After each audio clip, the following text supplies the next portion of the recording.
pregando para os jovens lá, né, Starley? No sábado, né, eu aproveitei. O Starley é um amigo que Deus me deu. Admiro o Starley, acompanho ele no Instagram. É cada coisa que eu vejo lá tremenda que me abençoa, uma bênção. Amém? Eu não vou prolongar não, Starley, que eu quero te ouvir. Vem para cá, meu amado, vem cá ministrar para nós. Aleluia. Depois nós vamos levantar a oferta.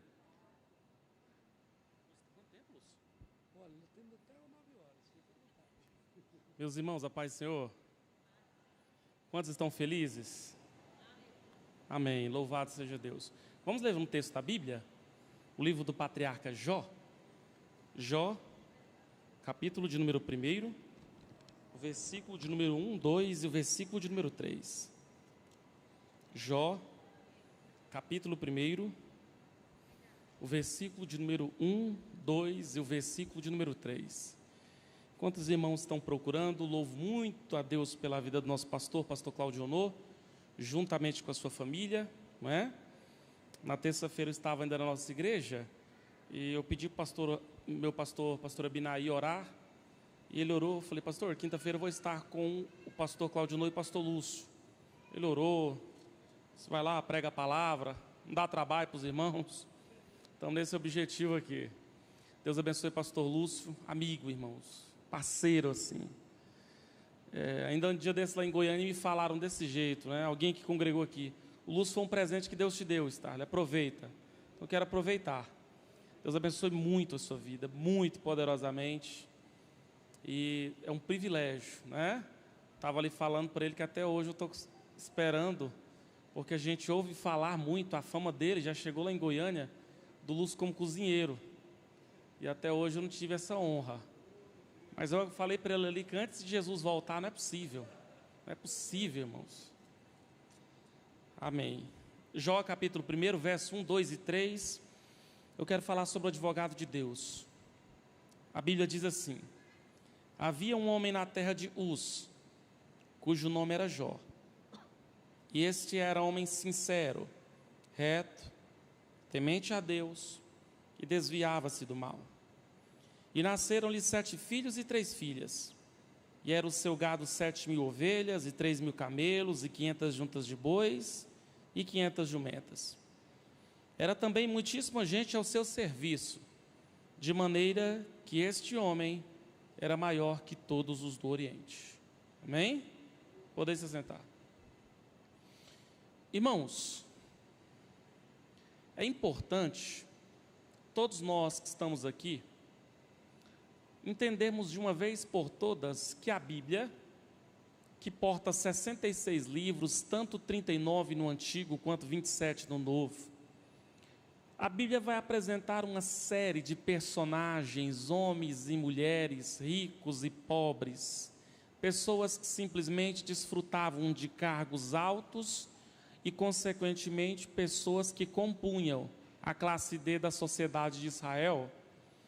A Bíblia vai apresentar as atitudes desses homens e dessas mulheres como alguém que de fato deveria imitar, como consequentemente aquilo que alguns deles faziam, eu não poderia tomar por base na minha vida. Mas não é o caso do personagem da nossa história de hoje.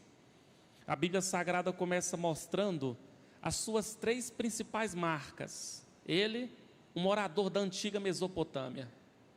A Bíblia Sagrada vai começar a apresentar os seus atributos, seus adjetivos e, como eu disse, as suas marcas. A sua primeira marca está registrada no próprio capítulo 1, no verso 1.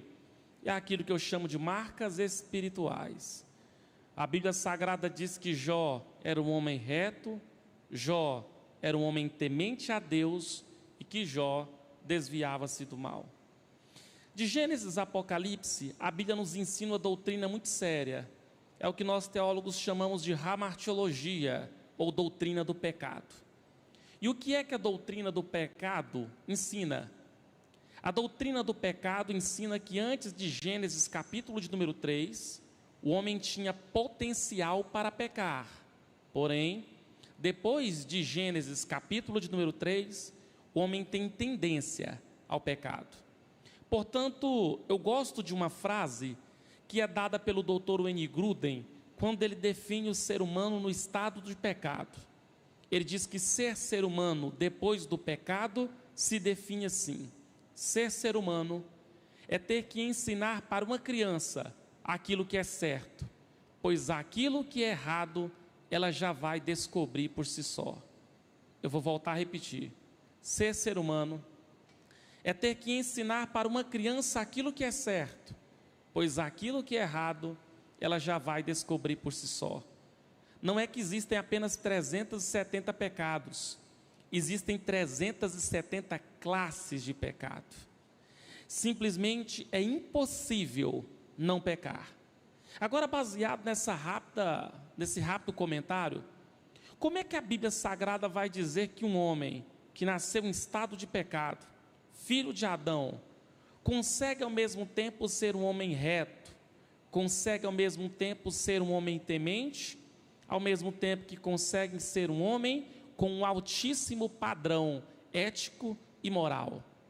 Será que os desejos de ser um homem fiel a Deus, de ser temente a Deus, brotava ali do corpo? Eu quero lhe assegurar que não.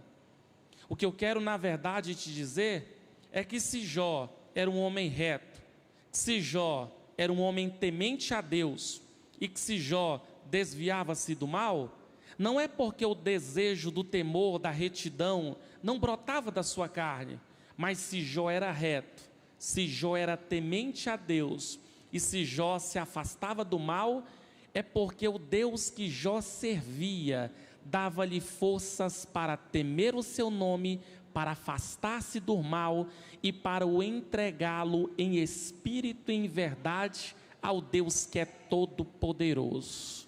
Eu vou lhe falar para você das doutrinas a mais maravilhosa, é a doutrina da graça.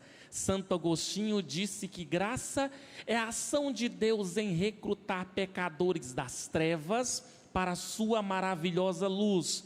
M. Baltz chegou a dizer que graça era o alguém que veio aqui na terra, se fez ninguém, pegou ninguém que nós éramos, está transformando para o louvor da sua glória. Jesus era o alguém que veio aqui na terra, se fez ninguém, pegou ninguém que eu, que você, que todos nós éramos, e está todos os dias transformando para o louvor e para a glória de Deus.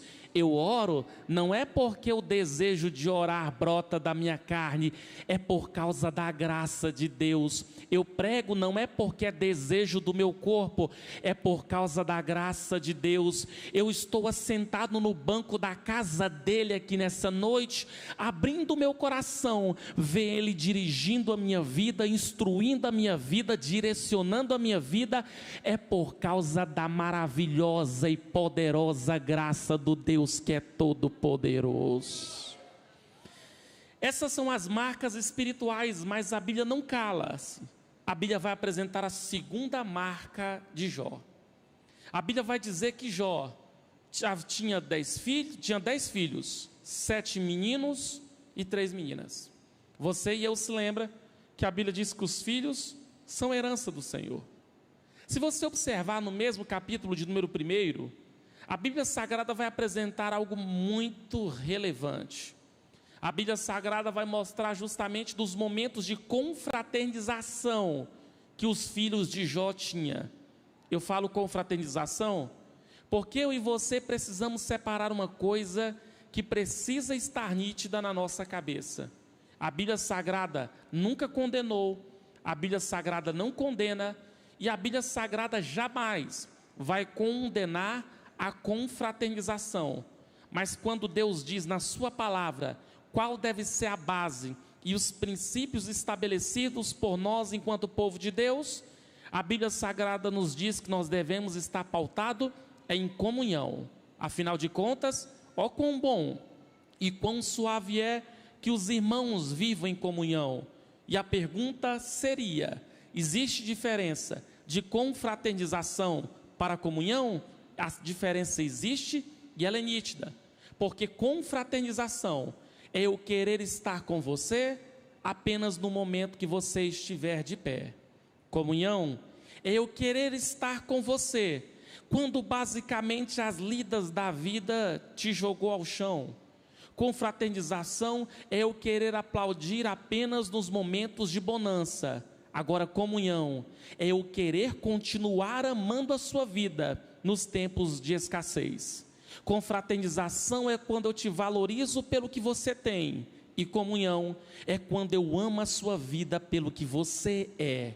Eu digo isso para você, porque se tem algo que nós não podemos esquecer, é que essa igreja não é grupo, essa igreja ela é um corpo que é dirigido por único cabeça, que é a base e o fundamento dessa igreja.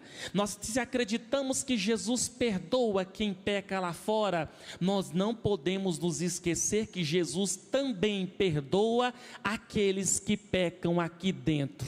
Se nós acreditamos que Ele tem poder para restaurar quem está lá fora, Ele também tem poder para restaurar quem está aqui dentro. E nós somos uma igreja, nós não servimos a dois deuses, servimos a um só. Nós não temos duas esperanças, temos uma só. Não fomos batizados em dois batismos, fomos batizados num só.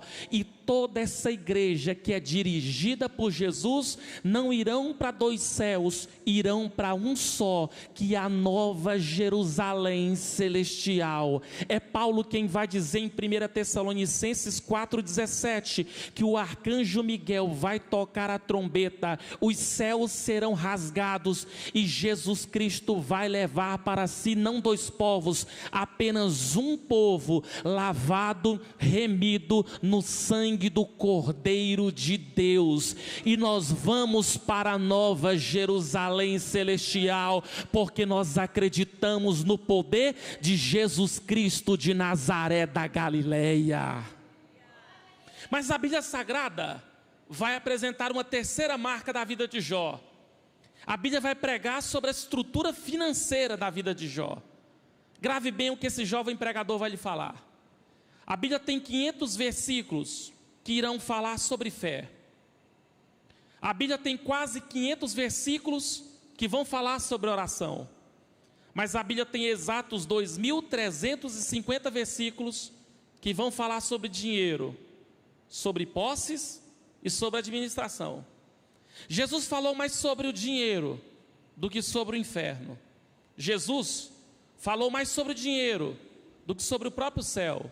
A pergunta que não quer calar é: por que a Bíblia faz questão de mostrar a estrutura financeira de Jó? Eu lhe respondo sem o mínimo erro de errar, sem o mínimo medo de errar. É para dizer para você que Jó não tinha o dinheiro como seu senhor, mas tinha o dinheiro como seu servo.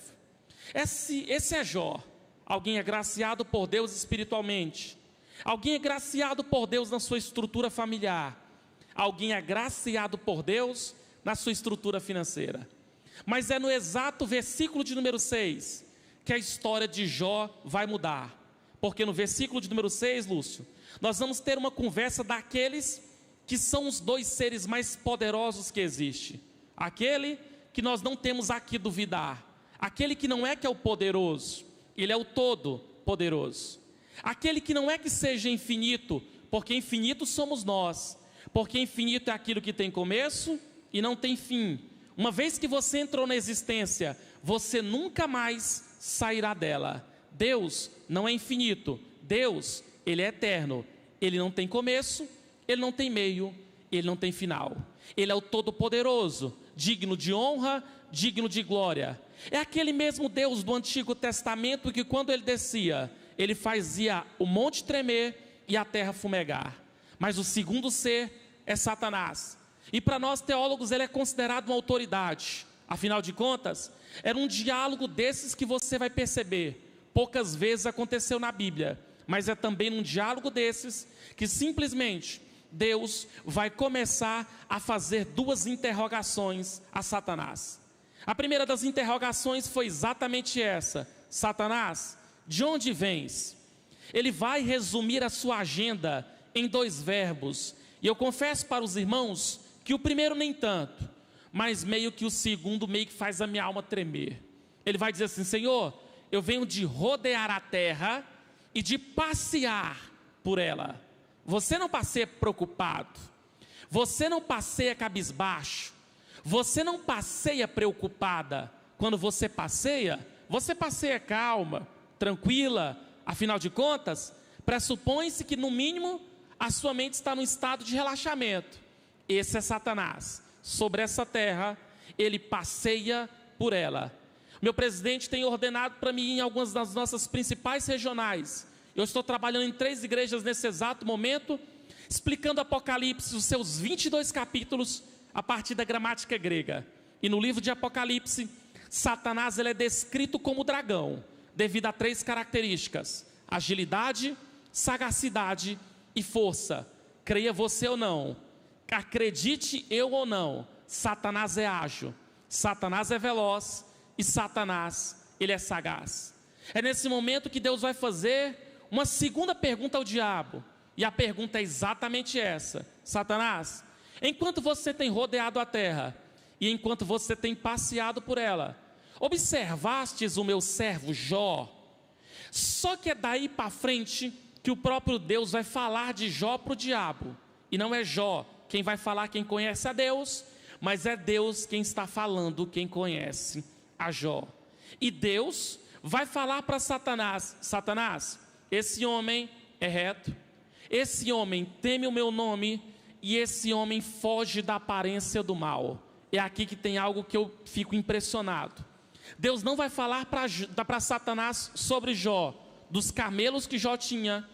Deus não vai falar para Satanás sobre Jó, sobre os bois que Jó tinha, sobre as fazendas que Jó tinha, sobre o prestígio que Jó tinha para com os homens, e muito menos do status que ele havia para com a terra. Mas quando Deus vai falar, ele vai falar das 3 marcas, apenas a marca espiritual. E eu vou falar algo para você que pode até parecer heresia, mas não é. Deus não está se importando basicamente se você vem para a igreja de caminhonete do ano, se seu carro é seminovo, se é velho, se você vem de moto, vem de bicicleta, ou simplesmente se você vem de a pé. Deus não está interessado para saber quanto que você tem na sua conta poupança. Deus não está interessado para saber o prestígio que vocês têm diante dos homens. O interesse de Deus, quando Ele olha do céu para você, o interesse dele é ver você prostrado diante da sua glória e diante da sua eternidade. Eu tenho percorrido a igreja no estado de Goiás e fora do estado de Goiás. Eu tenho visto os crentes que de fato pertencem à classe D da sociedade. Eles não têm carro do ano, eles não são considerados como crentes que o dízimo dele é alto.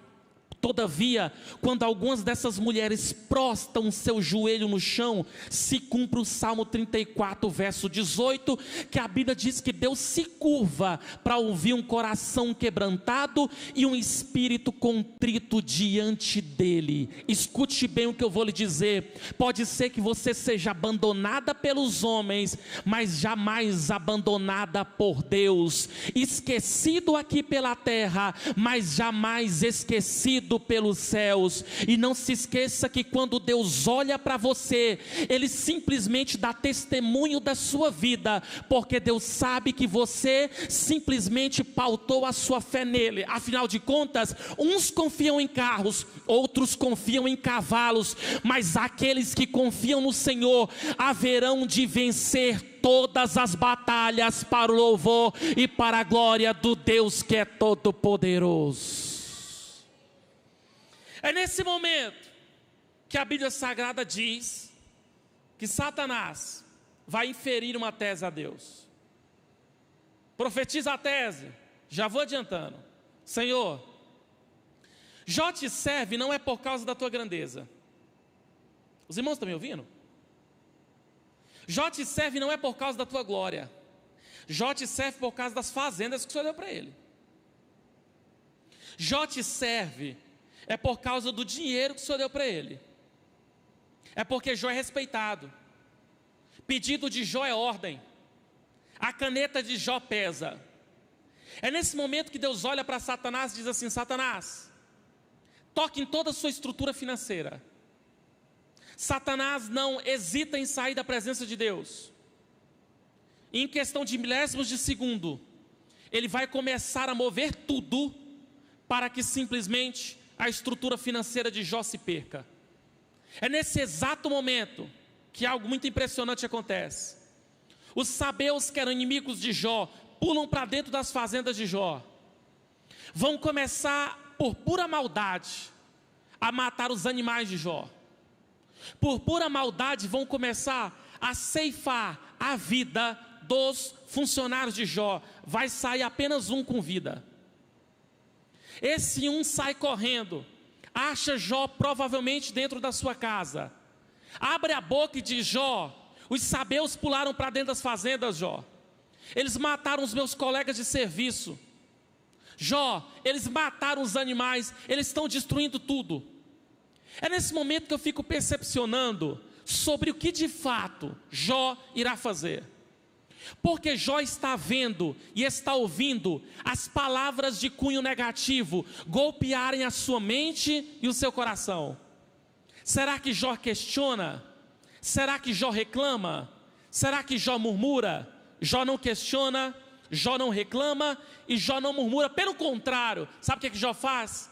A Bíblia diz que ele prostra o seu joelho no chão, ele ergue os seus olhos aos céus e ele grita em alto e bom som: bendito seja o nome do Senhor. Sabe o que Jó diz? Ele disse: Senhor, eu te sirvo não é por aquilo que o Senhor me dá, mas eu te sirvo é para quem o Senhor é. Não é difícil de eu falar algo para você aqui nessa noite.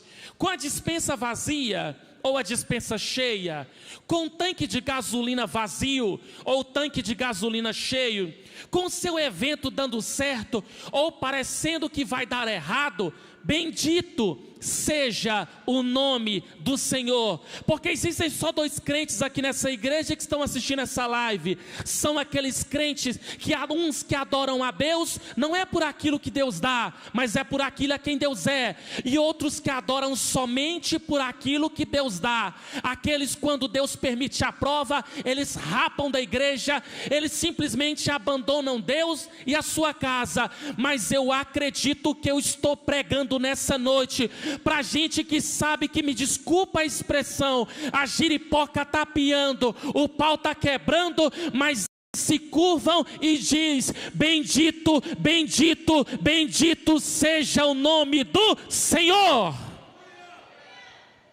É nesse momento que Satanás se apresenta perante Deus de novo. Sabe o que Deus pergunta? De onde vens, Satanás? Sabe o que ele responde? De rodear a terra e de passear por ela. Sabe o que ele está dizendo para Deus? Senhor, a minha agenda nunca mudou. E ela só vai mudar quando Apocalipse capítulo 20, verso 11 se cumprir. Até lá, eu vou estar rodeando a terra e vou estar inclusive passando por ela. É nesse momento que Satanás vai inferir uma segunda tese a Deus. Senhor, Jó te serve não é por causa da tua eternidade. Os anticorpos no corpo de Jó, de fato, são impressionantes, eles são eficazes.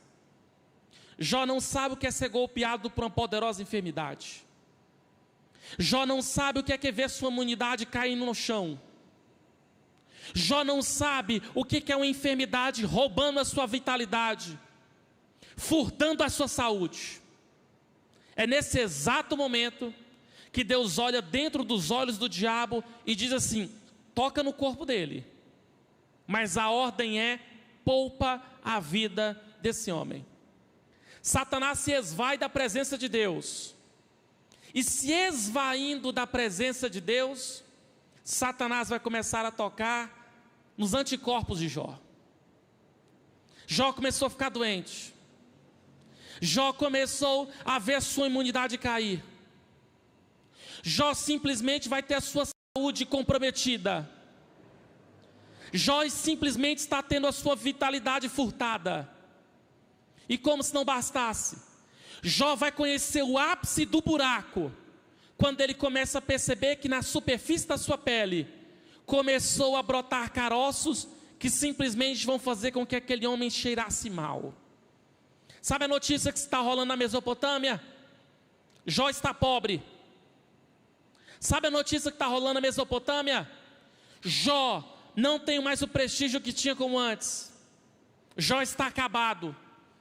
Para muitos ele era um lixo humano, uma espécie de um aborto vivo, alguém que simplesmente era considerado nada, o lixo da Mesopotâmia. É nesse exato momento que algo mais trágico vai acontecer.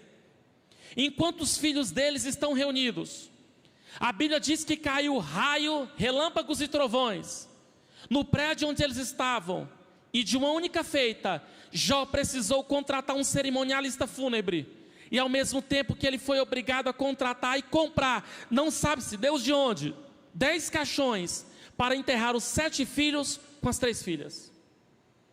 A sua esposa, num ato de desespero, olha para Jó e diz: Jó, amaldiçoa o teu, porque a partir de agora ele não é meu mais. Amaldiçoa o teu Deus e morre. É nesse momento que eu fico observando o estado de Jó. Gente, esse homem está pobre, esse homem é mal falado, ninguém quer estar perto dele.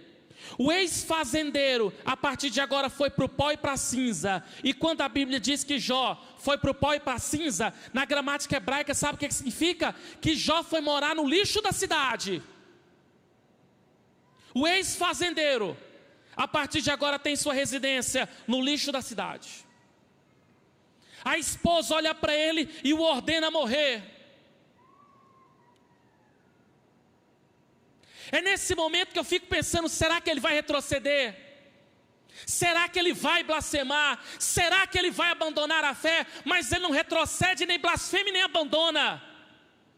Ele se levanta, ele raspa a cabeça, rasga a sua roupa, vai para o meio da poeira da Mesopotâmia, olha para os céus e diz: Senhor, nu eu saí do ventre da minha mãe, e é nu que para lá eu vou voltar. Sabe o que ele está dizendo? Eu, quando vim a esse mundo, eu não trouxe boi, eu não trouxe camelo, eu não trouxe jumento, eu não trouxe fazenda, eu não trouxe dinheiro, eu não trouxe prestígio, eu não trouxe status, porque boi passa, fazenda passa, status passa, prestígio passa, mas a única coisa que não vai faltar e nem passar é a presença do Deus que fez os céus e a terra. Essa não vai passar jamais. Levante suas 2 mãos aos céus assim. Eu falei para o Lúcio e vou voltar a dizer para você em cima da santa tribuna. Eu já preguei aqui com essa igreja lotada e estou pregando do mesmo jeito.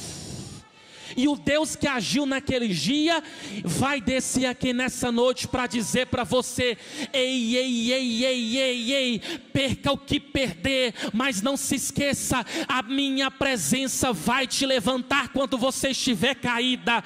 Eu vou restaurar quando você estiver precisando de restauração. Jesus está dizendo para você nessa noite: levanta a tua cabeça, eu te tirei de onde tirei, eu te trouxe para cá, eu desci na cruz do Calvário, eu te lavei com meu sangue, eu te enchi com meu espírito, e nessa noite Deus está dizendo para você: levanta a cabeça e marcha. Nada, absolutamente nada vai parar você, porque Deus estará te subsidiando com forças para o louvor e para a glória do nome dEle.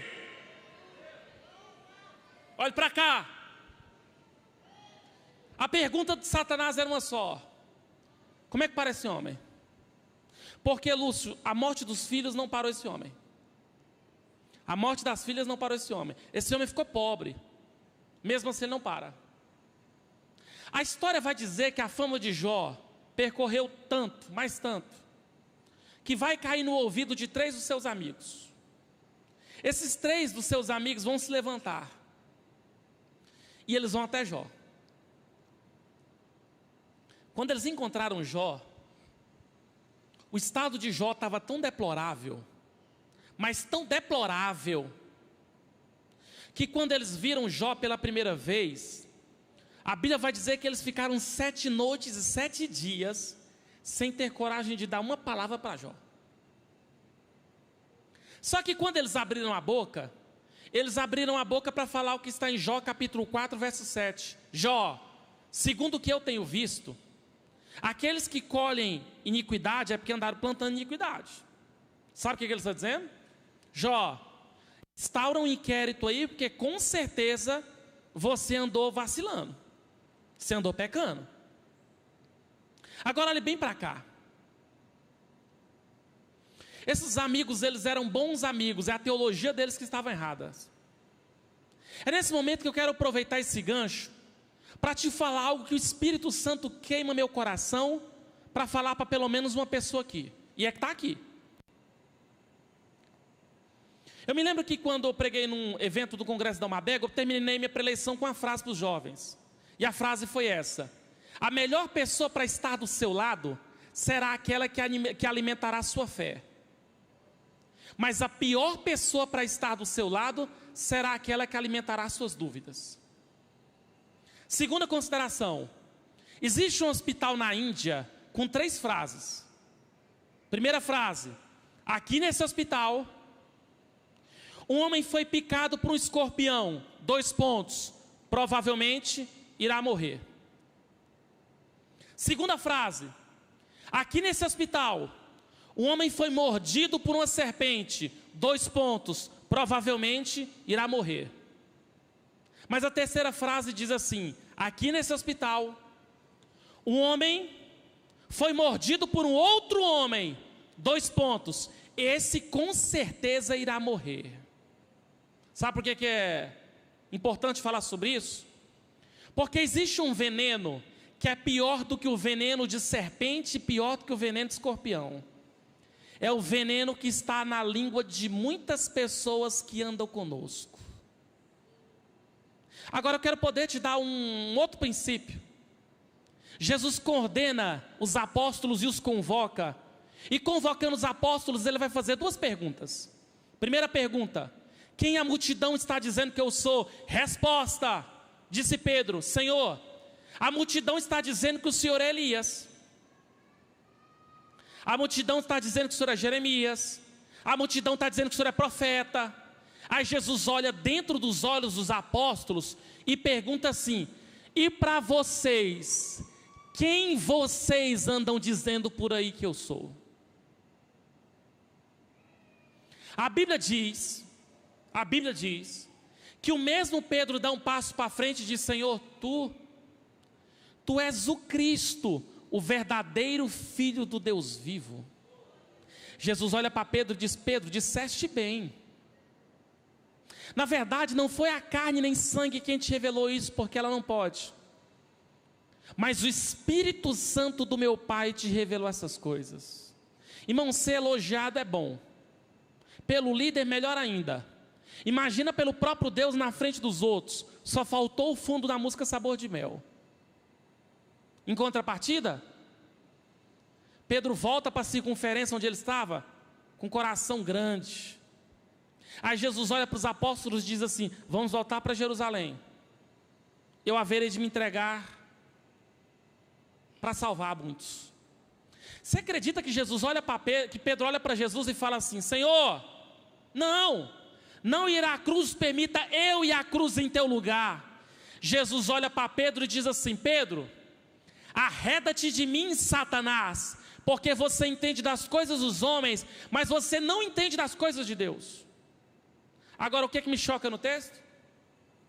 O mesmo Pedro que foi usado pelo Espírito Santo, em um versículo, é o mesmo Pedro que vai ser usado por Satanás 4 versículos depois. 4 versículos separam o futuro pastor presidente da igreja de Jerusalém a ser usado por Deus e pelo diabo. Por que, Starley? Porque não dá conta de guardar a linguinha dentro da boca. Então eu quero dar uma dica para você: cuidado com o que você fala, cuidado com quem você fala, cuidado com o que você verbaliza, cuidado com o que você aconselha. Foi aquilo que eu trabalhei num livro meu, a diferença de conselho para aconselhamento. Tem gente que leva doença em vez de levar cura. Tem gente que leva maldição em vez de levar uma bênção. Tem gente que simplesmente destrói em vez de construir. Tudo isso através das palavras. Agora, sabe por que eu estou falando isso? Porque Satanás encontrou um jeito de parar Jó. Como? Satanás não se contentou em ferir Jó apenas no corpo. Satanás não ia descansar enquanto não ferir Jó na alma. Sabe por que eu digo isso? Porque do capítulo 4, 5, 6, 7, 12, 15, 20, 25, 30, 31, 35, você vai encontrar Jó só reclamando e murmurando. Ele se amaldiçoa. Ele amaldiçoa o dia que ele nasceu. Ele amaldiçoa seu pai. Ele amaldiçoa o homem que ficou sabendo do seu parto e correu para o pai dele para dar notícia. Ele amaldiçoou sua mãe, amaldiçoou os seios da sua mãe que o amamentaram. Um homem que você vai perceber que estava sangrando por fora e sangrando por dentro. E pega o que eu vou lhe falar aqui nessa noite. Pessoal, acorda. Gente ferida, fere. Gente sangrando, sangra. E gente machucado, machuca.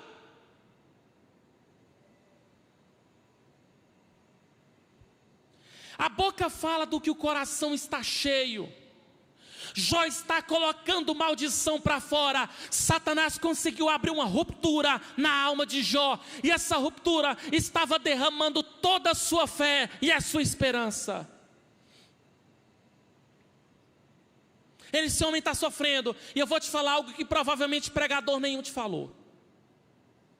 Jó perdeu os filhos. Jó perdeu as filhas, Jó perdeu a fazenda, Jó perdeu o prestígio, Jó perdeu o status, Jó perdeu tudo, sem saber o porquê perdeu. Você acredita que não teve nenhum profeta que Deus usou para falar assim: Jó, eu estou apenas provando a sua fé? Você acredita que não teve uma revelação na madrugada que Deus se apresenta para Jó, dizendo: Jó, calma, Satanás se apresentou perante mim, eu estou com as mãos estendidas? Não, Jó perdeu tudo sem saber o que estava acontecendo. Só que chegou o capítulo 38, e Jó até o capítulo 37 tinha ouvido a voz da sua esposa, a voz dos seus amigos, a voz do seu funcionário, a voz da sua cabeça querendo que ele recuasse, a voz de Satanás querendo que ele retrocedesse. Só que Jó não tinha ouvido a voz mais poderosa que existe, que é a voz do Todo-Poderoso. E o Todo-Poderoso vai se apresentar no capítulo 38. Irmãos, o Espírito de Deus mais uma vez queima meu coração para falar para uma filha dele aqui nessa noite. Eu não sei qual é o capítulo da história da sua vida, só que Deus me trouxe aqui unicamente para falar para alguém. Eu não sei qual é o capítulo, se é o capítulo 2, 3, 4, 5, 6. Eu só sei que Deus está mandando eu lhe falar nessa noite. O capítulo 38 da história da sua vida vai chegar, que é o capítulo que Deus descerá dos céus. Ele vai abraçar você e Ele vai explicar o porquê de tanta dor, o porquê de tanta porta fechada, o porquê de tanta lágrima, o porquê de tantas traições. Não se esqueça que Deus está com as mãos estendidas para você aqui nessa noite, e está inclusive renovando os seus pés e adestrando os seus joelhos para as batalhas que virão, porque elas virão. Mas não se esqueça que o vitorioso já tem nome, é o Deus que você serve que vai te dar vitória também. Agora, Deus chegou, o Todo-Poderoso está aí. Aí no versículo de número 3 do capítulo 38, Deus vai dar uma ordem para Jó: Jó, cheguei. Agora, Jó, cinge os teus lombos, ó, porque se prepara que o professor vai perguntar para o aluno. Escuta bem o que eu vou lhe falar. Daqui para frente nós temos o Criador conversando com a criatura. Nós temos o Todo-Poderoso conversando com aquele que não pode nada. Nós temos o Glorioso, o Santo, conversando com o pecador. Nós temos aquele que sabe tudo conversando com aquele que não sabe nada. E ele vai começar falando assim: Jó, cinge os teus lombos, porque como homem, eu vou te fazer uma pergunta, eu que sou Deus, vou querer as respostas. Eu vou falar para você duas perguntas que Deus fez a Jó. Primeira pergunta, está no verso 4, Jó, quando eu lancei os fundamentos da terra, aonde é que você estava naquele dia? Sabe o que Deus está perguntando para Jó? Jó, no dia que eu criei os céus e criei a terra, no dia que eu disse assim, haja luz e houve luz, no dia que eu criei a lua para governar a noite, no dia que eu criei, Jó, o sol para governar o dia, que eu colei as estrelas no céu, Jó, onde é que você estava? Sabe o que Deus está falando para Jó? Jó, antes de você nascer, seu pai já estava. Antes do seu pai já estava seu avô. Antes do seu avô já estava seu bisavô. Jó, antes de toda a dinastia humana vir à terra, Jó, foi eu quem criei Adão. Jó, antes de Adão, já viu o cosmos. Antes de Adão, Jó, eu já tinha gerado vida sobre esse cosmos do universo. Sabe o que ele está falando para Jó? Jó, antes de você existir, eu já estava. Jó, a morte dos seus filhos foi doloroso, pegou você de surpresa, mas não me pegou de surpresa. As palavras negativas pegaram você de surpresa, mas não me pegou de surpresa. Sabe por quê, Jó? Porque o relógio do seu braço não é o relógio do meu braço. Eu não vejo as coisas como vocês veem aqui na terra, Jó. Nada me pega de surpresa, Jó. Eu estou assentado no meu trono, e quando eu me levanto, Jó, os demônios tremem de medo diante da glória que eu tenho, Jó. Os anjos se curvam, Jó.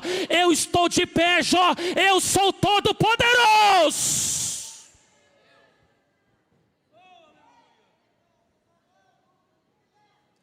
E Jó, meu amigo, vai se encolhendo. Ainda dá tempo para mais uma pergunta. Jó, vai mais uma. Jó, onde é que estava você no dia que eu medi as galáxias com a corda que está nas minhas mãos? Sabe o que ele está dizendo para Jó? O que ele está falando para Jó, já vou aplicar. Sabia que você só é um ser humano do meio dessa igreja? E essa igreja, na cidade de Porangatu, junto com mais 245, totalizando 246 municípios, vão formar o estado de Goiás? Que com outros estados vão formar um país? Que com outros países vão formar a terça parte do continente americano? Que com mais 2 partes, totalizando 3 partes, vão formar o continente americano? Que com outros continentes vão formar um planeta? Que com outros planetas vão formar um sistema? Com outros sistemas vão formar uma galáxia? E segundo o telescópio Hubble, aquele telescópio da NASA, diz que existem 2 bilhões de galáxias, e há quem diga que depois desse telescópio ser modernizado, pode chegar a 4 bilhões de galáxias, e o Deus de Jó está dizendo que mede todas as galáxias com a corda que está nas suas poderosas mãos. A pergunta é, qual é o tamanho de um Deus desse? E a segunda pergunta, será que realmente Ele não tem poder para salvar teu marido? Será que Ele não tem poder de reverter essa situação? Porque Ele está mandando eu lhe falar aqui nessa noite, eu sou Deus que tem umas galáxias na palma das minhas mãos.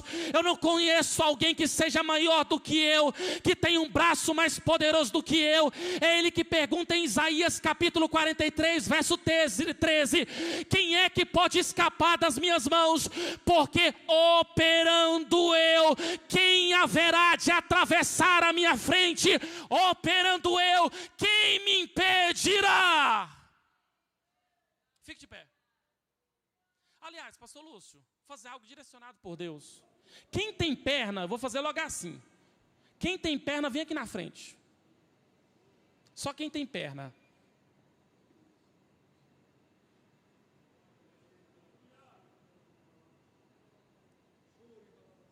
Mas venha com ânimo. Isso, vem que está chegando pessoas atrás de você.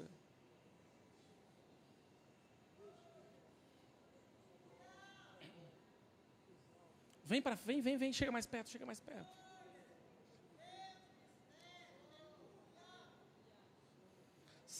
Escute bem o que eu vou lhe falar. Sabe quantas perguntas Jó havia feito a Deus? 16. Sabe quantas queixas Jó fez a Deus? 38. Agora, sabe quantas perguntas Deus fez a Jó? 70. Sabe quantas Jó deu conta de responder? Nenhuma. Só que tem algo que me chamou muita atenção, pastor Lúcio. Deus não falou para Jó dos filhos que ele perdeu. Deus não falou para Jó das filhas que ele perdeu. Deus não falou o porquê que ele perdeu sua estrutura financeira, o porquê das enfermidades. Sabe o que Deus falou? Jó, é eu quem sou todo poderoso. Jó, a chuva tem um pai. O pai dessa chuva sou eu. Jó, as minhas mãos faz tudo. Jó, eu sou eterno. Eu não tenho altura. Não tenho uma corda que meça a minha grandeza. Eu não tenho largura. Eu não tenho profundidade. E eu fico me perguntando, Deus, por que o Senhor não falou isso para Jó? Só existe uma resposta. Deus falava para Jó sobre a sua glória, porque ele estava descravando a atenção de Jó da sua dor e do seu problema, para que ele olhasse para as belezas aqui da terra, para ele saber que enquanto tiver sol se levantando, enquanto chuva estiver caindo, significa que existe um Deus assentado no trono que estava guardando a sua vida. É isso que eu quero falar para você aqui nessa noite. Enquanto aqui na cidade de Porangatu tiver sol se levantando, enquanto tiver chuva caindo, Deus está com as mãos estendidas para essa igreja, para as irmãs, para os varões e para os jovens desse ministério.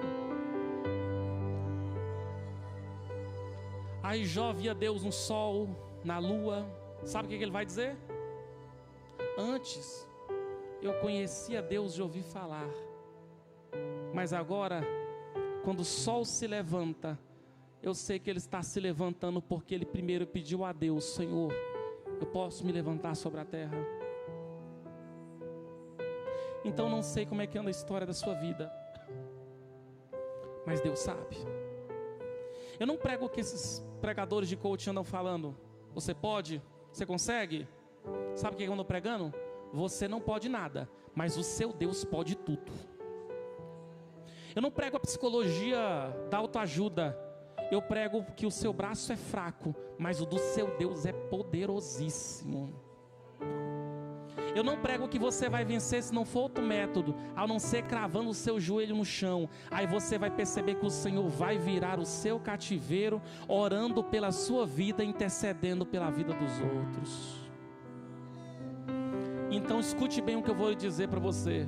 Hoje eu dei aula até 12h20, voltei para casa, corri vindo para cá, cheguei agora 7h15, e eu chamei você aqui aqui na frente, para dizer exatamente para você um recado da parte de Deus. Depois de tudo isso, você vai ver Deus em todas as circunstâncias, e esses problemas não vão servir para outra coisa, ao não ser para glorificar o nome do Deus que você confia. Pega na mão da pessoa que está do seu lado, pega na mão da pessoa que está do seu lado. Hoje, eu ainda em jejum pela vida de vocês e pelo que Deus vai fazer em Minaçu sábado. Hoje Deus estava colocando no meu coração, eu vindo de carro de lá para cá. Se prepara, porque a sua alma ferida vai ser curada aqui nessa noite. Peça perdão e perdoe, porque se você não perdoar, é você quem está tomando um copo de veneno, achando que quem vai morrer é a pessoa. Mas hoje Deus está dizendo: perdoa os homens, porque senão você não pode ofertar. Perdoa os homens, senão você não pode cantar. Perdoa os homens que tem muita bênção que está travada, e depois que você pedir perdão e perdoar, essas bênçãos serão destravadas e elas serão